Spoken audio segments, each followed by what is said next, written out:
Baik, kita mulai ya. Saudara Mardiana Rusli,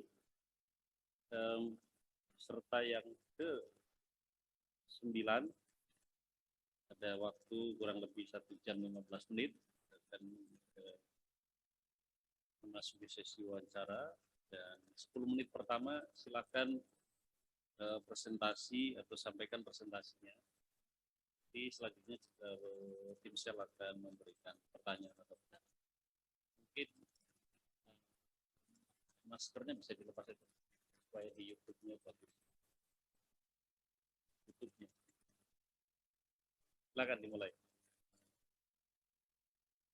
Assalamualaikum warahmatullahi wabarakatuh. Selamat malam, salam sehat buat para Bapak Ibu, saudara tim sel. Saya ingin presentasikan beberapa pikiran dalam presentasi. Bawaslu. Ini didekatkan supaya suaranya.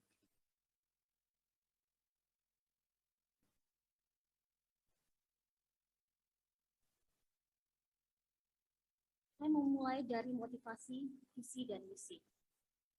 Motivasi saya sebagai perempuan ingin berkontribusi mengawal terwujudnya pemilu yang inklusif dan berintegritas.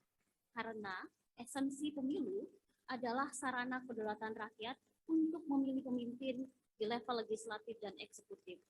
Legislatif dan eksekutif memiliki kewenangan yang sangat besar untuk mengartikulasikan aspirasi rakyat dalam bentuk kebijakan-kebijakan yang akan memberi dampak yang besar bagi warga negara, termasuk perempuan sebagai warga negara.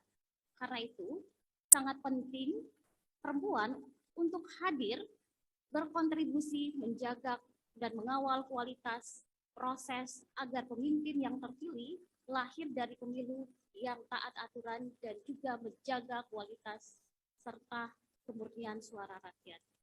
Perempuan berkontribusi dalam pemilu bisa menjadi pemilih, bisa menjadi peserta partai politik, dan tak kalah pentingnya bisa menjadi penyelenggara pemilu dalam menjadi sebagai lembaga strategis pengawal kualitas demokrasi.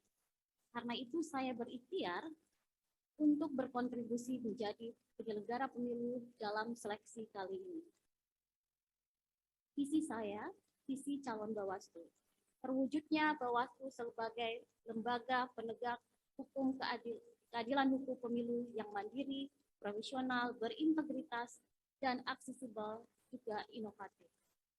Misi, menjaga kedaulatan pemilih, kesetaraan peserta pemilu melalui pengawasan, penanganan pelanggaran yang berkepastian hukum. 2. Mengembangkan sistem informasi pengawasan dan penegakan hukum yang terintegrasi, kreatif, inovatif, dan aksesibel. 3. Mendorong pengawasan partisipatif berbasis profesi, petani, nelayan, buruh, jurnalis, penggiat lingkungan, dan sebagainya, dan memperkuat pengawasan partisipatif berbasis komunitas, perempuan, mahasiswa, disabilitas, dan kelompok rentan. 4. Menumbuhkan sikap mandiri, cakap, terampil, inovatif bagi jajaran pengawas pemilu dan sekretariat. 5. Pola rekrutmen yang berperspektif gender, terpenuhnya keterwakilan minimal 30% perempuan di semua tingkatan Bawaslu dan juga ramah disabilitas.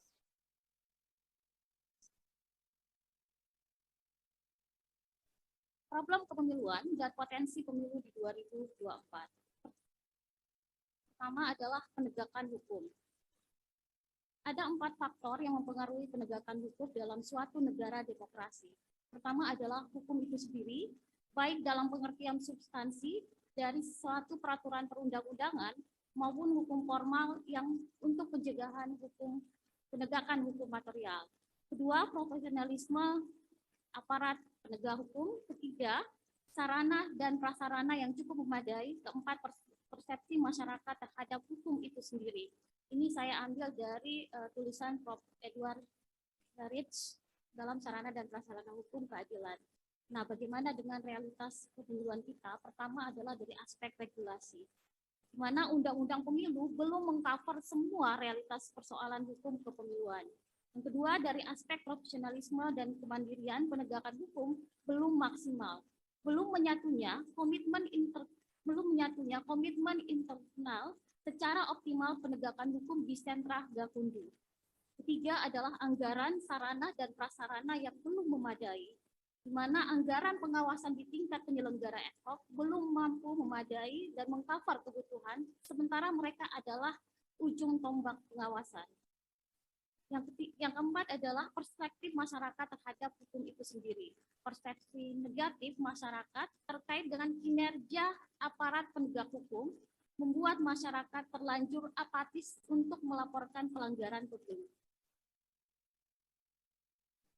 Problem selanjutnya yang kedua adalah inklusivitas pemilu yang belum optimal, di mana pelaksanaan pemilu belum sepenuhnya berperspektif gender. Menurut saya ada beberapa wilayah yang tidak memiliki komisioner perempuan dan juga dalam seleksi rekrutmen masih kurang timsel perempuan. Yang kedua adalah perempuan belum mampu mandiri dalam menentukan hak pilihnya, masih ada hubungan relasi kuasa. Ketiga, belum optimalnya pelayanan bagi warga negara disabilitas, baik sebagai pemilih, peserta pemilu, dan penyelenggara. Keempat, sebagian hak politik masyarakat adat yang terkena dampak konflik sengketa tanah terkendala oleh administrasi kependudukan. Poin yang ketiga adalah disinformasi pemilu melalui media. Sesungguhnya, untuk mendorong partisipasi, jembatannya adalah melalui media. Bagaimana peran media untuk membangun kecerdasan dan memberikan informasi terkait kepemiluan. Namun kita seringkali menghadapi benturan problem, baik itu problem di media massa maupun media sosial. Apa yang menjadi problem di media massa? Pertama adalah fenomena clickbait, judul yang membastis tapi beritanya tidak substansi.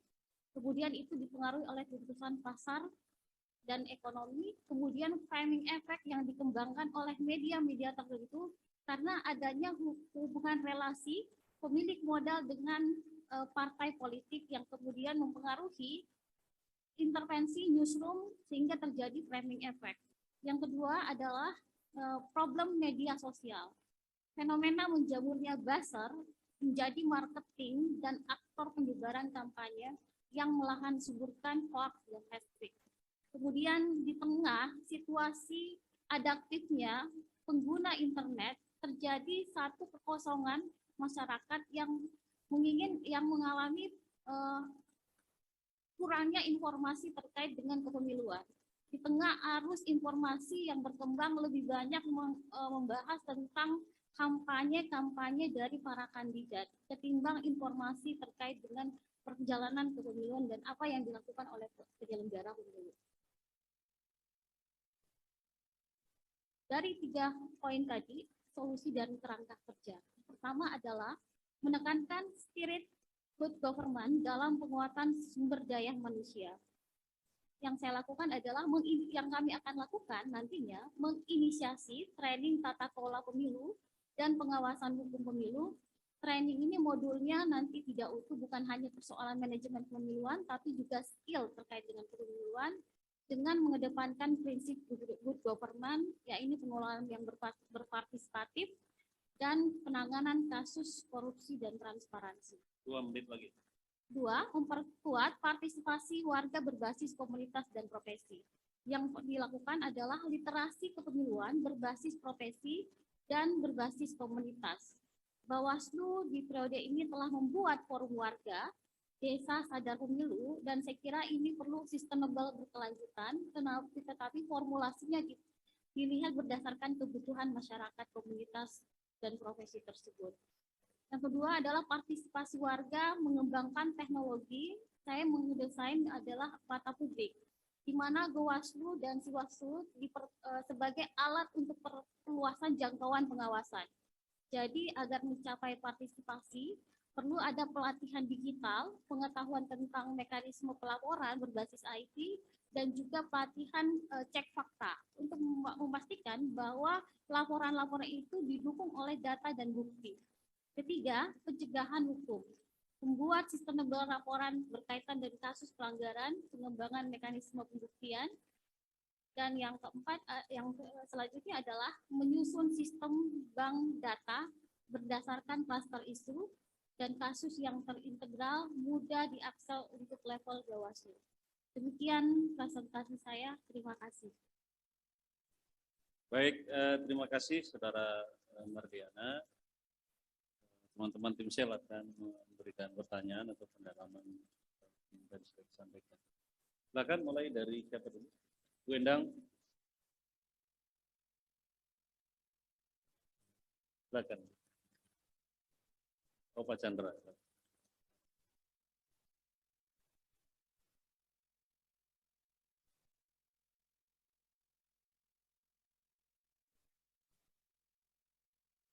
Ya, terima kasih.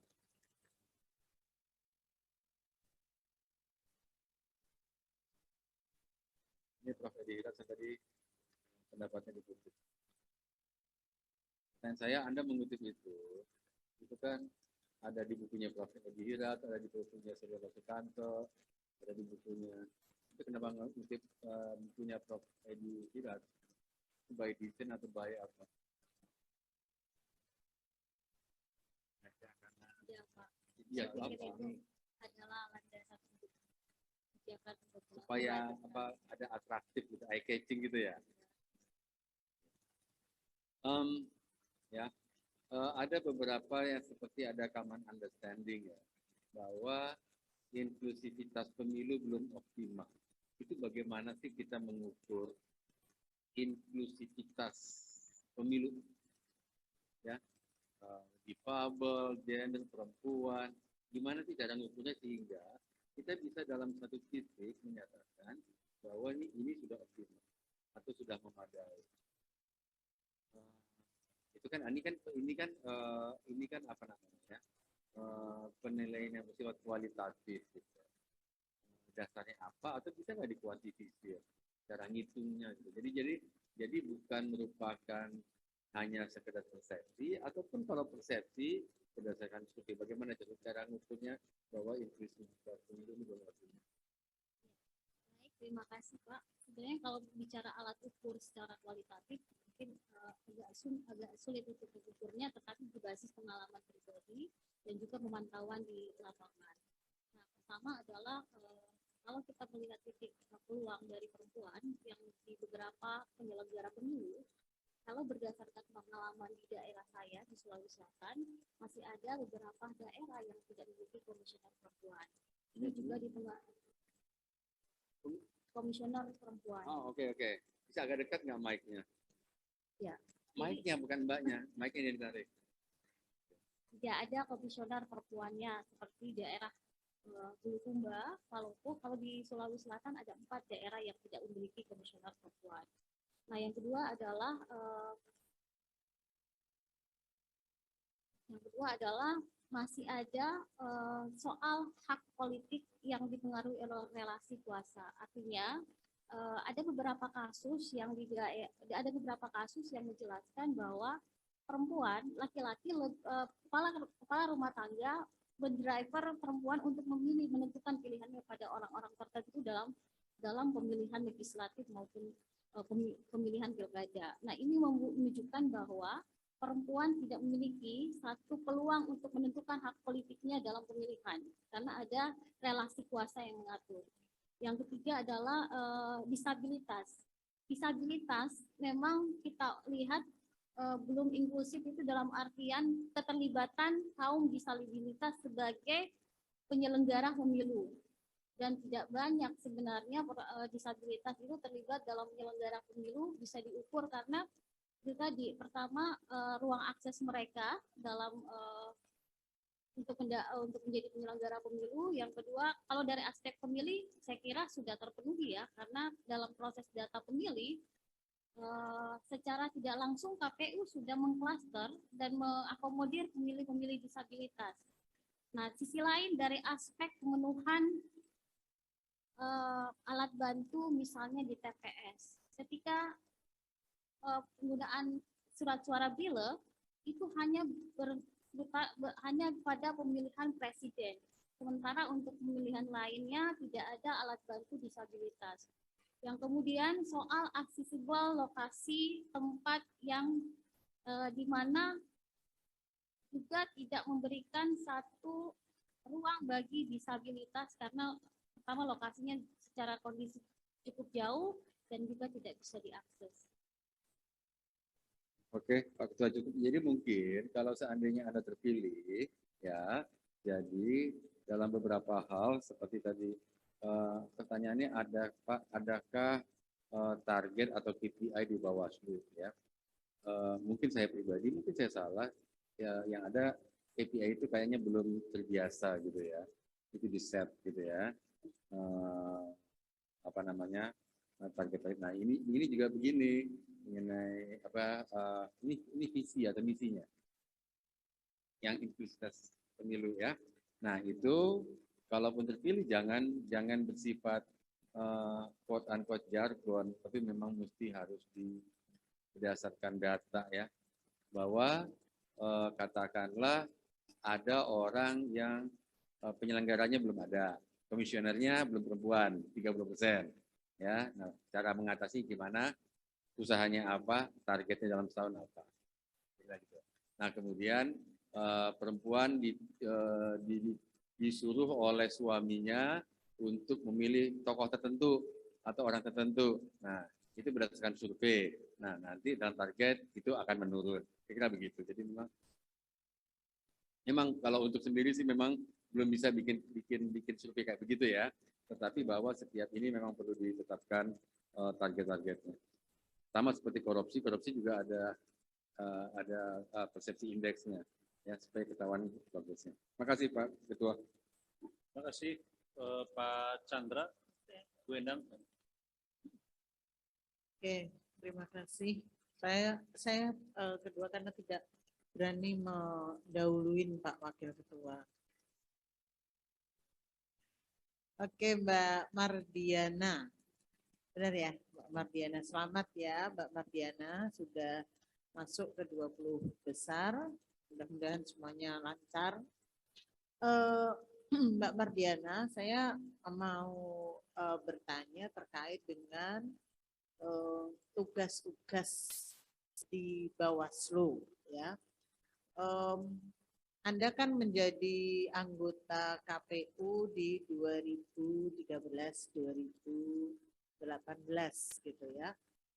Nah, menurut Anda tugas-tugas yang paling berat tantangannya dalam konteks pelaksanaan tugas Bawaslu itu apa dan strategi apa yang kira-kira Mbak Mardiana tawarkan untuk menjadikan Bawaslu ke depan di dalam proses pelaksanaan tugasnya ya itu bisa menjadi lebih baik.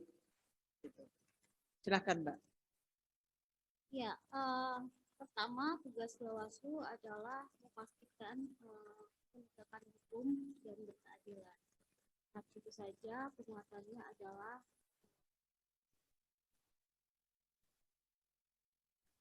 memperkuat peningkatan kapasitas dari internal Bawaslu itu sendiri, kemudian mendorong partisipasi warga dalam hal penegakan kualitas pengawasan itu sendiri. Jadi highlight-nya adalah peningkatan kapasitas dan pengawasan partisipatif warga. Nah, yang kurang dari proses penegakan hukum pemilu ini sendiri adalah kesadaran masyarakat itu sendiri dalam menyampaikan informasi hal apa saja yang terkait dengan pelanggaran pemilu, karena di sini titik lemahnya masyarakat tidak mengetahui apa yang sebenarnya yang terkait dengan pelanggaran pemilu, apa yang boleh dilakukan. Kembali lagi saya ingin mendapatkan gambaran gitu ya. Tugas-tugas Bawaslu dalam ketentuan undang-undang, ya kan? Kemudian bagaimana kira-kira dalam pelaksanaan tugas Bawaslu itu Anda memiliki strategi-strategi tertentu. Misalnya dimulai dari tugas Bawaslu sesuai dengan undang-undang, kemudian dilanjutkan dengan strategi yang ingin Anda gunakan di dalam rangka melaksanakan tugas Bawaslu itu gitu kan.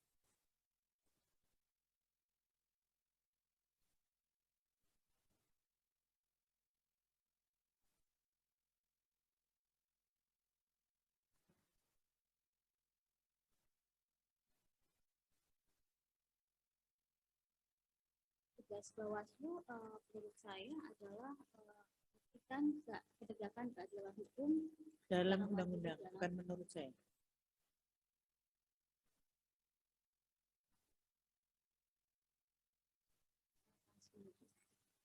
Oke. Oke ya.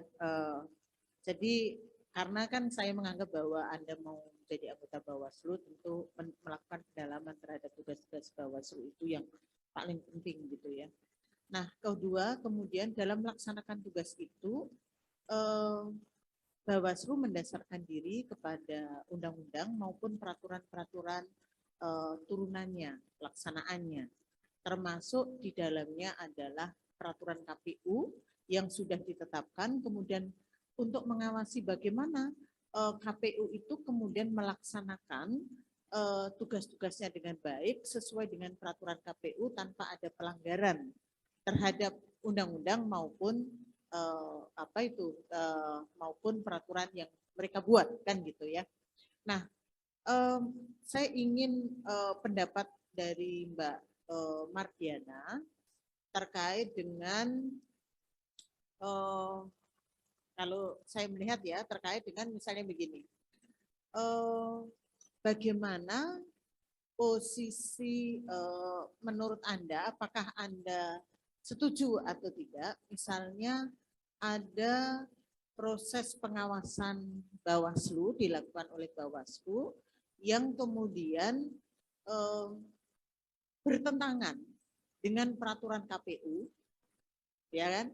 Misalnya memberikan putusan yang bertentangan dengan peraturan KPU hanya mendasarkan diri bahwa peraturan KPU itu dianggap dalam tanda kutip atas interpretasi Bawaslu itu bertentangan dengan undang-undang atau putusan MK, dianggaplah begitu. Menurut Anda gimana itu kalau misalnya terjadi hal seperti itu? Ya, saya kira, pada dasarnya Bawaslu bekerja berdasarkan sandaran undang-undang dan operasional teknisnya tetap berdasarkan undang-undang. Tetapi kita harus melihat bahwa ada realitas pemilu dalam sebuah proses itu seringkali terjadi benturan. Apa yang harus dilakukan? Misalnya seperti ini, dalam terkait dengan politik uang ya, di mana dalam politik uang itu dijelaskan di pasal 460 bahwa ketika kontestan calon kemudian diketahui telah terlibat transaksi politik uang secara pasif, terstruktur dan masif, maka itu harus dilakukan pendiskualifikasian. Tetapi dalam operasional teknisnya tidak ada penjelasan turunan terkait apa yang dikategorikan terstruktur, pasif, masif dan nah, ini yang perlu dilakukan oleh Bawaslu untuk lebih detail dalam konteks penanganan perkaranya dengan memperkuat alat bukti dan data dalam pengambilan keputusan. Memang seringkali terjadi benturan ya, karena itu tidak bisa dipungkiri dalam proses pengambilan keputusan yang dilakukan oleh Bawaslu. Tetapi yang harus dilakukan oleh Bawaslu adalah mengkaji lebih dalam kasus yang akan mereka putuskan, sehingga dalam penanganan perkaranya juga bersandar pada penegakan hukum yang sebenar-benarnya. Saya tadi kaitan ini Mbak, yang pertanyaan tadi itu kaitannya misalnya dengan yang kita tanyakan dari beberapa calon yang lain itu adalah misalnya di dalam peraturan KPU ya kan itu ada bahwa calon yang misalnya dia adalah mantan narapidana yang belum 5 tahun itu kemudian tidak boleh mencalonkan diri sehingga ketika ada calon itu kemudian dicoret oleh KPU karena peraturannya menyatakan begitu.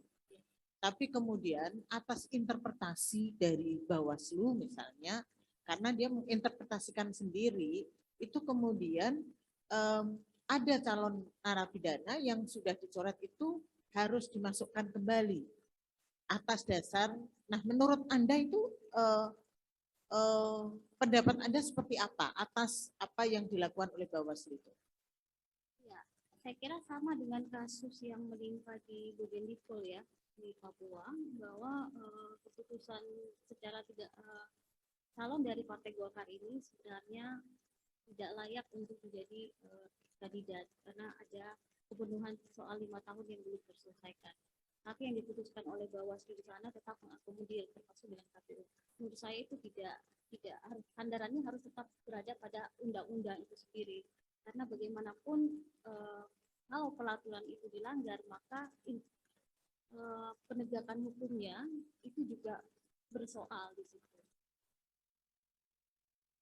Artinya ketika peraturan KPU itu sudah diputuskan, kemudian KPU melaksanakan sesuai dengan peraturan KPU, Bawaslu semestinya ikut serta di dalam konteks interpretasi yang sudah dimasukkan dalam peraturan KPU, begitu?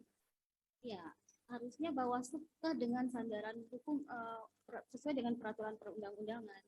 Tidak mengambil tafsir yang sumir walaupun ada tekanan-tekanan politik atau ada perspektif aspek yang lain yang mendukung untuk memutuskan bahwa terakomodir dalam kontestasi.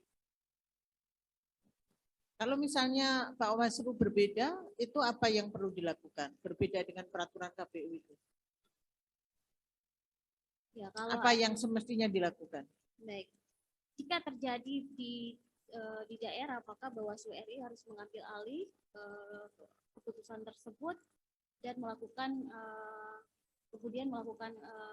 rapat untuk memutuskan kembali dan menurut saya tetap bersandar dengan undang-undang. Justru yang punya interpretasi itu Bawaslu RI misalnya. Ya, mungkin Bawaslu periode kemarin ya dengan beberapa pandangan dan perspektif mereka berdasarkan kajian hukumnya. Tapi kalau kita tetap kekeh dengan peraturan yang ada, saya kira ini juga aspek menjaga integritas dan kualitas kita dalam bersama, karena menganggap bahwa Bawaslu itu adalah lebih bekerja secara operasional dengan berdasarkan asas perundang-undangan. Oke, pertanyaan terakhir. Anda kan pernah menjadi anggota KPU di 13 sampai 18 ya.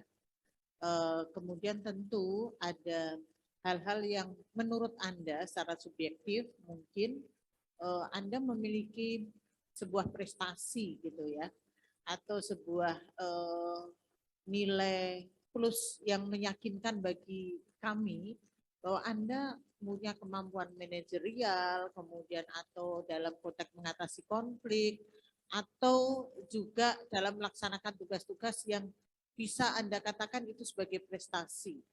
Catatan baik begitu, apa sih yang pernah Anda lakukan sehingga kami bisa diyakinkan bahwa Anda memang layak untuk kita pilih sebagai calon anggota Bawaslu yang bisa lanjut ke berikutnya. Baik, berdasarkan perjalanan saya menjadi anggota KPU Sulawesi Selatan, saya kira ada beberapa hal yang buat saya pribadi istilahnya yang paling berkesan. Misalnya ketika melakukan membongkar praktek jual beli data di antara KPU dan di Dukcapil.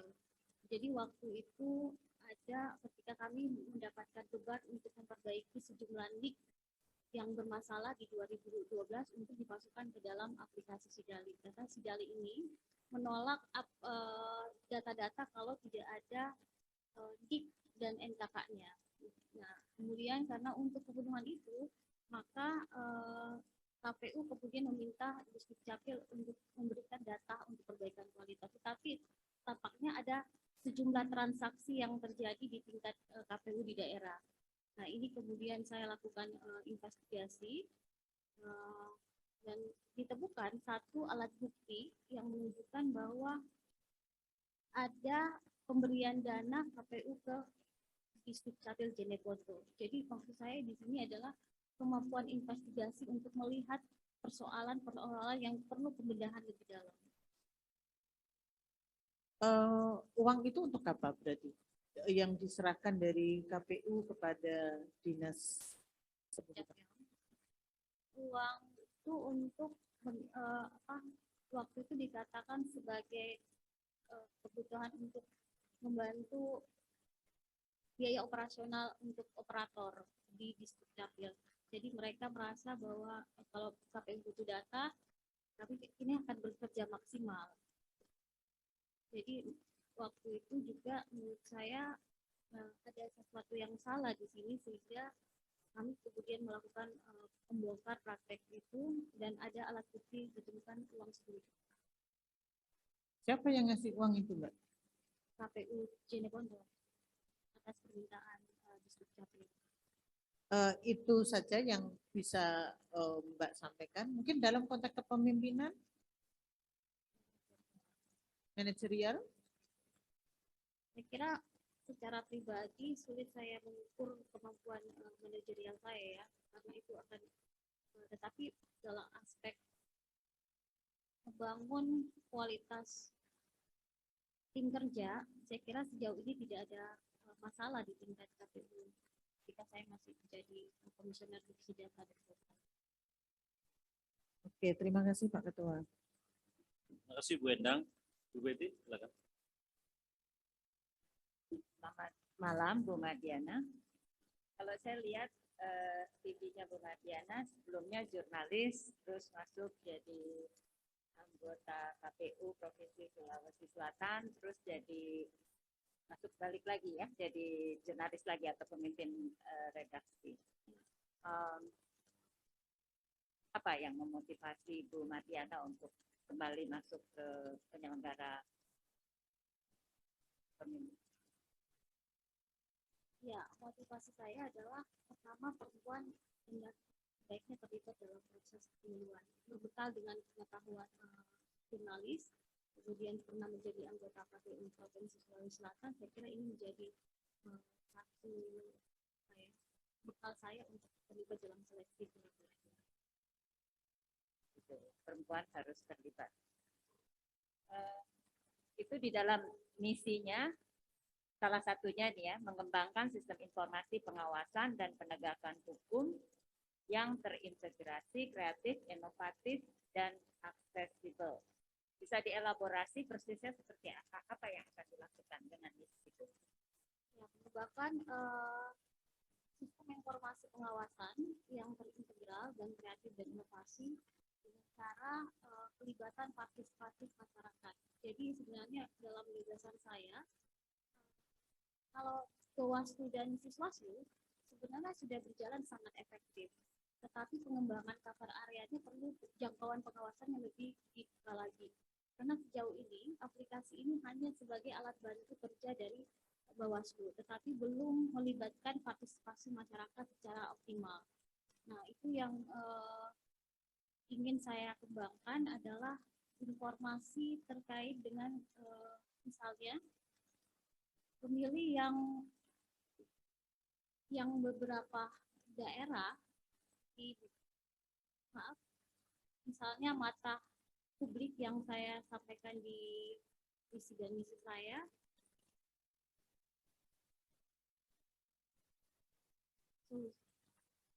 adalah untuk pelibatan masyarakat untuk melakukan pengawasan di beberapa titik, misalnya dalam aspek kampanye, kemudian di TPS, kemudian di proses distribusi cetak, itu perlu pengawasan yang lebih optimal. Jadi apa yang dibangun informasi yang real time yang akan terdistribusi ke Bawaslu. Dan Bawaslu melakukan proses untuk melakukan cek lokasi, cek data, dan cek fakta. Supaya itu bisa realisasi, menurut Ibu Madiana apa yang diperlukan?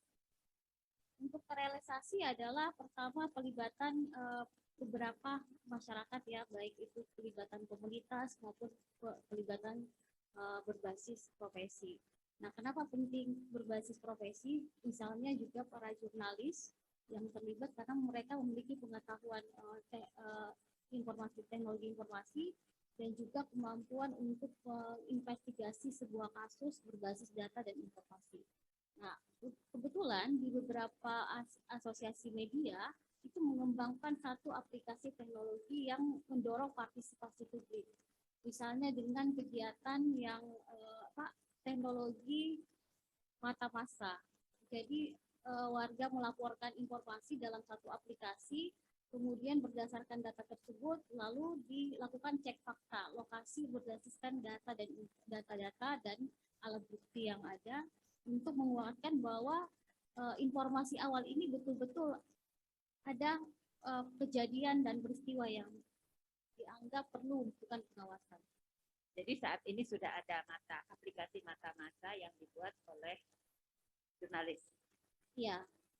Lalu yang kalau misalnya Bu Mardiana terpilih jadi anggota Bawaslu, apa yang akan dilakukan supaya pertama adalah bekerja sama berkolaborasi dengan asosiasi media, kemudian mengadopsi cara mekanisme kerja dari aplikasi tersebut. Jadi kalau memang itu penguatannya adalah mendorong partisipasi warga dengan melaporkan, kemudian yang paling berat di sini kan adalah pembuktian alat bukti. Seringkali ketika ada laporan itu tidak ada kelanjutannya lagi untuk mengecek apakah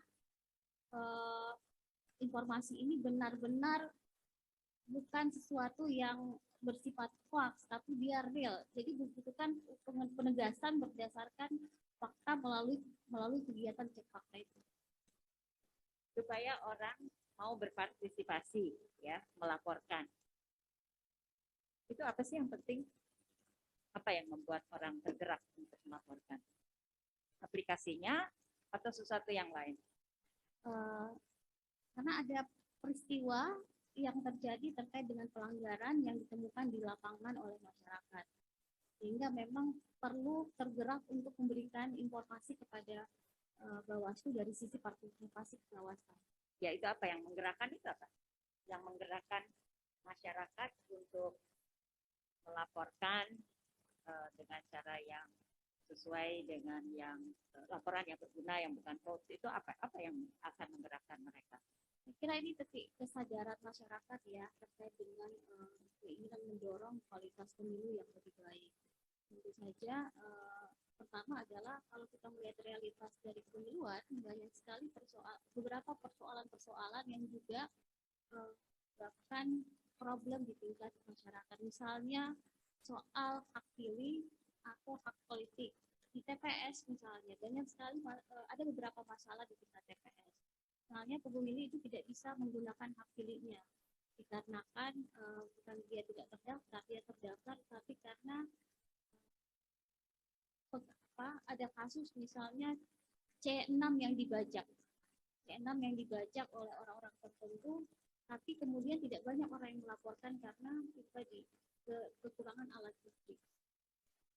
Jadi yang akan dilakukan oleh Ibu Mardiana apa tuh supaya itu menjadi efektif? Yang saya lakukan adalah memaksimalkan teknologi informasi yang nanti menjadi alat distribusi warga dalam pengawasan yang kemudian dilaporkan kepada Bawaslu, dan Bawaslu kemudian melakukan mengkaji informasi itu dan melakukan penindakan jika terjadi pelanggaran.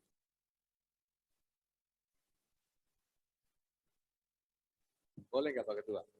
Oke. Teknologi adalah memudahkan orang untuk melapor.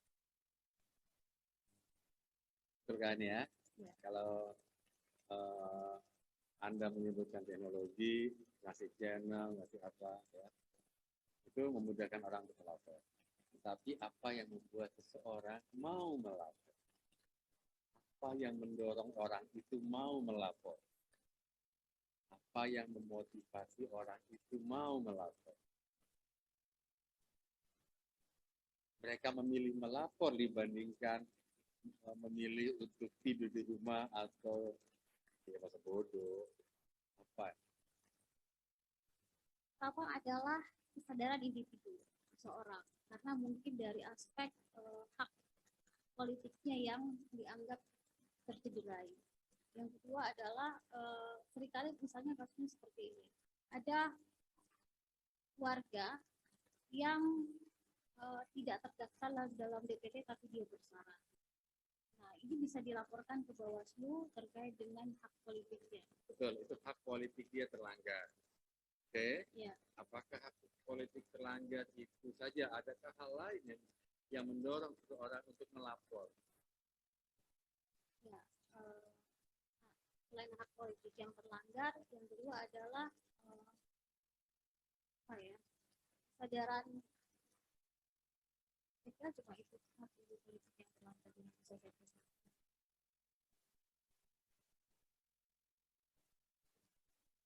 Nah, ini masih kaitan dengan terputar itu. Bu pernah buka web atau portal Bawaslu yang sekarang? Pernah buka namanya Bawaslu. Nah, apa bedanya ide ibu itu dengan buku Bawaslu yang sudah ada? Kan sudah ada juga yang sekarang dilakukan oleh teman Bawaslu. Jadi supaya ini kan dengan publik bahwa jangan seakan-akan kita mulai dari nol gitu loh. Bapak Ibu besok masuk di anggota Bawaslu, andaikan terpilih, Bawaslu-nya existing sudah ada aplikasi itu. Pertanyaannya adalah apa bedanya ide Ibu dengan yang sudah ada ini? Gitu. Saya kira tetap mempertahankan Bawaslu ya, karena tidak ada satu buat saya tetap sustainable. Jadi karena tinggal memastikan Bawaslu itu ada selain pelaporan ada juga upaya untuk melakukan aplikasi lainnya, misalnya menguatkan temuan-temuan laporan itu dengan membangun sebuah aplikasi cek fakta itu sendiri. Jadi ketika orang melaporkan, Bawaslu juga seperti itu. Orang melaporkan informasi terkait kampanye, soal data pemilih, kemudian persoalan di TPS itu dilaporkan. Tetapi tapi yang dilakukan oleh Bawaslu adalah informasi itu hanya secara informasi itu hanya dikelola oleh Bawaslu, tapi tidak ada upaya yang dilakukan untuk memastikan apakah informasi itu betul-betul terjadi atau kekuatan dari data itu sendiri. Jadi agak sumir sebenarnya kalau tidak ada cek lapangan yang dilakukan oleh Bawaslu ataupun pihak-pihak yang berkontribusi dalam kerjasama dengan Bawaslu dalam pengembangan teknologi informasi.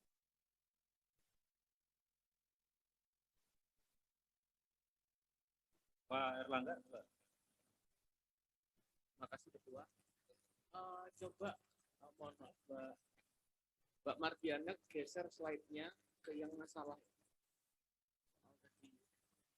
hoax segala macam disinformasi pemilu dan melalui media. Pertanyaan saya sebenarnya sederhana.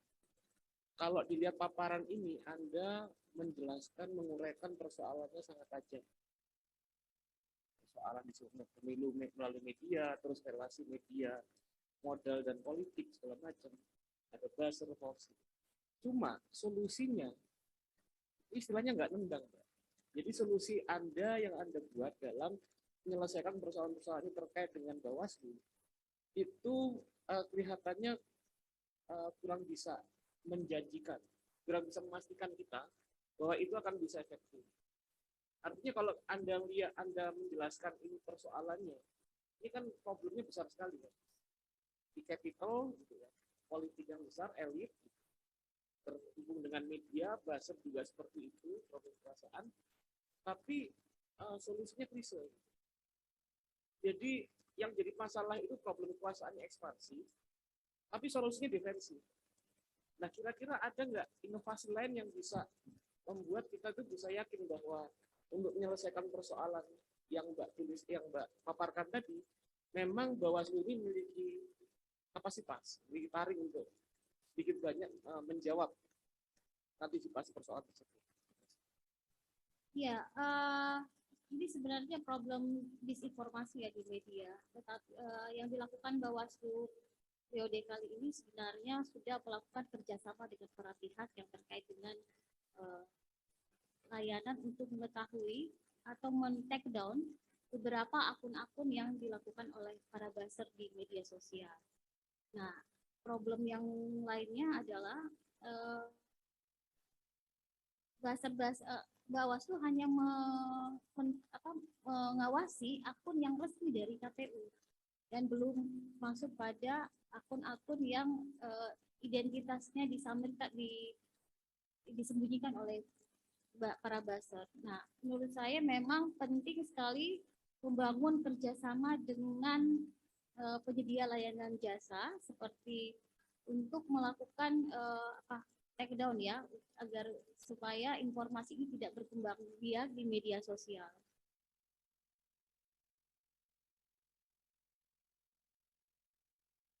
Ada yang lain?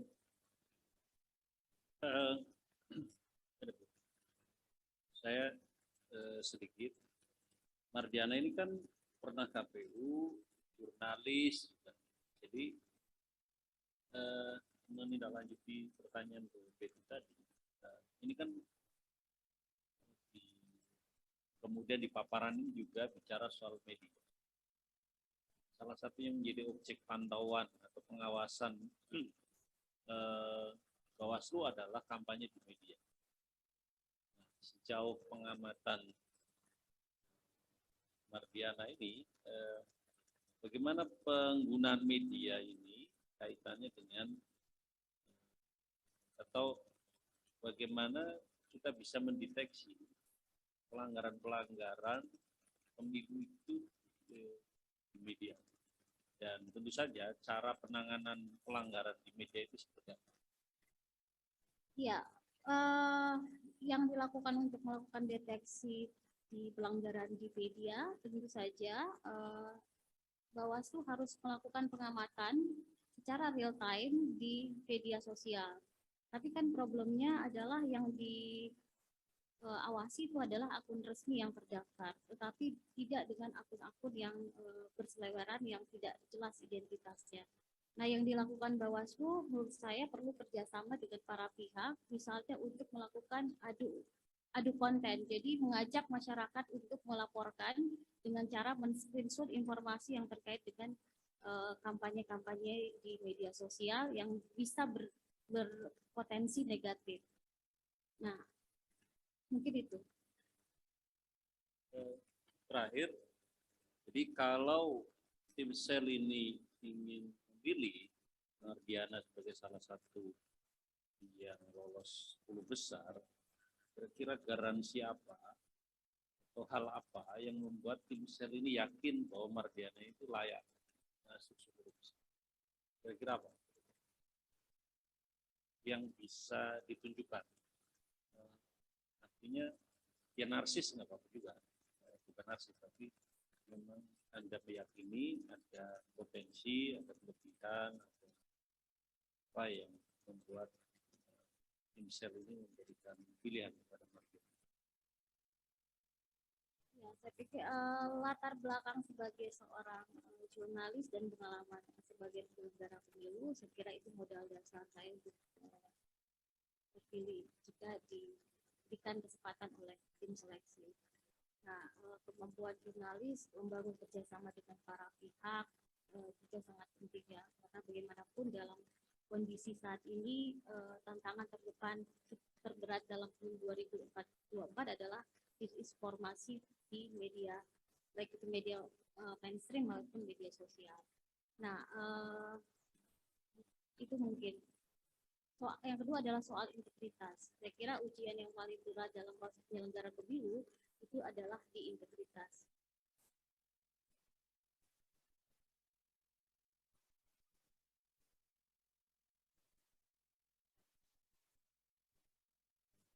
Saya berdua. Ya, silakan Prof. Terus Bu Mardiana, selamat sampai kepada tahap besar. Saya yang konkret-konkret ini yang konkret di lapangan. Jadi saya banyak mendengar itu dan sering juga terlibat karena sering jadi saksi ahli dari beberapa tahun yang lalu lah soal pelanggaran individuan yang nanti bisa berujung kepada diteruskan ke pidana, kira-kira begitu di Gakumdu kan? Ya, oke. Tapi komentar teman-teman saya polisi jaksa itu selalu begini. Ini benar nih, mereka ngomong begini. Ah, Bawaslu payah. Itu pasti kasus yang ini mentok ini. Argumen hukumnya parah. Artinya gini, mereka menganggap skill hukum Bawaslu itu kalah canggih dibanding polisi dan jaksa. Jadi ini ada gap. Anda mengamati itu atau itu hanya polisi dan jaksa yang lebay? Kira-kira begitu. Ya, dia kurang apa? Ini di seluruh lapisan loh. Pusat dia, daerah dia juga di kabupaten. Intinya orang-orang Bawaslu ini lemah. Itu problemnya polisi dan jaksa. Menurut Anda benar nggak itu? Ada gap itulah kira-kira, gap skill itu loh. Skill hukumnya kalah dibanding jaksa sama polisi. Jadi polisi bilang, mentok lagi, paling ini kasus nggak bisa naik nih. Itu benar apa cuma jaksa sama polisi yang lebay? Kalau berdasarkan beberapa pengalaman kasus di daerah, saya ambil di Sulawesi Selatan ya, bahwa biasanya politik uang ini tidak bisa diproses lebih banyak, tidak bisa berkelanjutan. Enggak hanya kasus politik uang ya, apapun bentuk-bentuk pelanggaran kepemiluan, oke. Ya, yang nanti kan kalau pelanggaran itu kan aspek hukum, betul kan? Pidana ya kan? Artinya harus nanti diproses pidana. Pidana nanti kan ujungnya ada di dua penegak hukum pidana itu ya polisi sama jaksa. Itu kan partnernya nanti kan? Ya enggak? Ya. Mereka komplain gitu loh. Wah ini Bawaslu ini nggak canggih loh hukumnya gitu loh, skillnya. Jadi wajar kasusnya banyak mentok gitu. Nggak layak terus gitu loh kira-kira. Mereka mensinyalir ya karena Bawaslu ini nggak punya skill hukum yang memadai sebagai partner kami. Anda setuju nggak itu menurut saya? Ya, tidak setuju, Pak. Tidak setuju. Jadi menurut Anda sih Bawaslu itu sudah cukup canggih ya. Baik di level pusat, provinsi, dan sampai ke bawah maksud saya. Sudah cukup canggih. Bawaslu dalam hal ketika ada kasus, Bawaslu sudah melakukan kajian. Sebaliknya, ketika dibawa pada sentra Gakumdu, seringkali ada perdebatan yang di tingkat tripartit kelembagaan ini. Nah, apa yang menjadi problem? Karena pertama adalah aturan yang menegaskan harus bulat dalam pengambilan keputusan. Artinya jika salah satu dari baik jaksa maupun polisi yang tidak menyetujui kasus ini berlanjut, maka itu otomatis kasus ini kemudian berhenti dengan sendirinya. Yang kedua adalah problem rotasi dan kapasitas. Biasanya ketika dia sudah expert di bidang itu, tetapi karena ada tuntutan rotasi dari institusinya menyebabkan terjadi pergeseran, sehingga harus ada orang baru dalam sentra Gakumdu dan kemudian merugikan menyebabkan sentra Gakumdu ini tidak mampu menderive keputusan-keputusan yang lebih efektif. Jadi kadang-kadang sumir juga yang dilakukan oleh Bawaslu karena tidak utuh itu dalam pengambilan keputusan. Jadi artinya Anda mengidentifikasi tidak ada gap skill kompetensi hukum ini di Bawaslu kira-kira gitu. Sebab kalau memang ada gap kan berarti itu harus dilakukan capacity building lah. Jadi Anda nggak menganggap itu nggak ada masalah. Saya kira problemnya bukan di Bawaslu, tapi biasanya di kejaksaan dan kepolisian. Oh begitu. Ya, berdasarkan kasus-kasus yang terjadi di daerah Sulawesi Selatan. Nggak apa-apa juga. Saya konfirmasi ini ke salah satu anggota Bawaslu pusat, dia ngakuin begitu. Ya ada kelemahan kapasitas hukum itu di tubuh kami gitu. Berarti Anda lebih pede dari 5 komisioner Anda sekarang. Nggak apa-apa, selamat. Terima kasih. Pertanyaan terakhir ya. Lupa lupa satu lagi. Pertanyaan. Ya. Mbak Mardiana. Mbak Mardiana ada NPWP? Ada. Apakah Anda termasuk yang setiap tahun melaporkan laporan pajak tahunan SPT kemungkinan ya Ya, setiap tahun sudah melaporkan itu gitu. yang 2 tahun terakhir tidak. Oh, 2 tahun terakhir ya, karena ada ya udah karena dalam catatan itu tidak pernah melakukan itu. Makasih. Oke, ini yang terakhir Bu Mardiana. Jadi ini demi fairness, tiap peserta itu kami tanyakan, ya kalau Anda terpilih jadi komisioner Bawaslu, kan masih ada 4 lagi partner Anda ini, ya enggak? Ya, oke.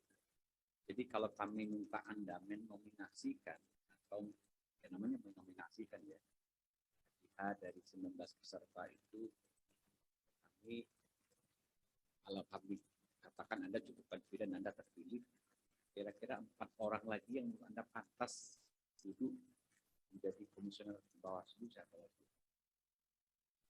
Nah, asumsinya Anda kenal lah, more or less lah 19 orang yang lain. Ini fairness aja, nggak apa-apa.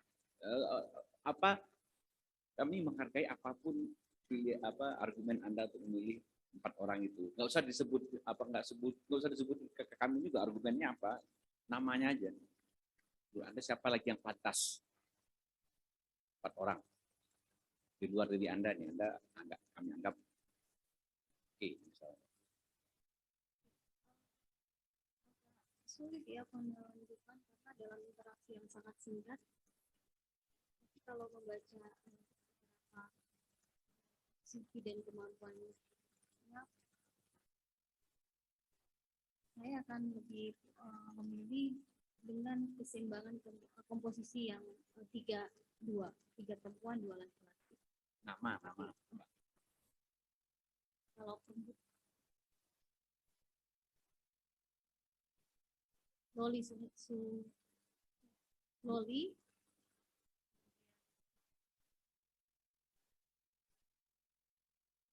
Siti Rahma dan Siti Rahma. Dan untuk laki-laki Lagi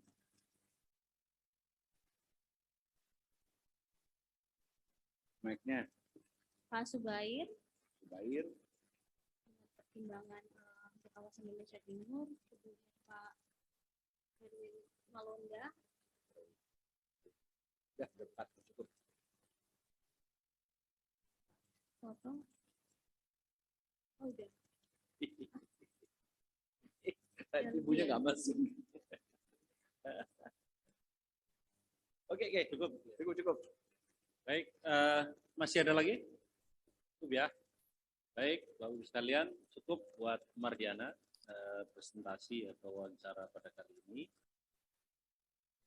Boleh Anda keluar dan siapkan untuk tes kesehatan.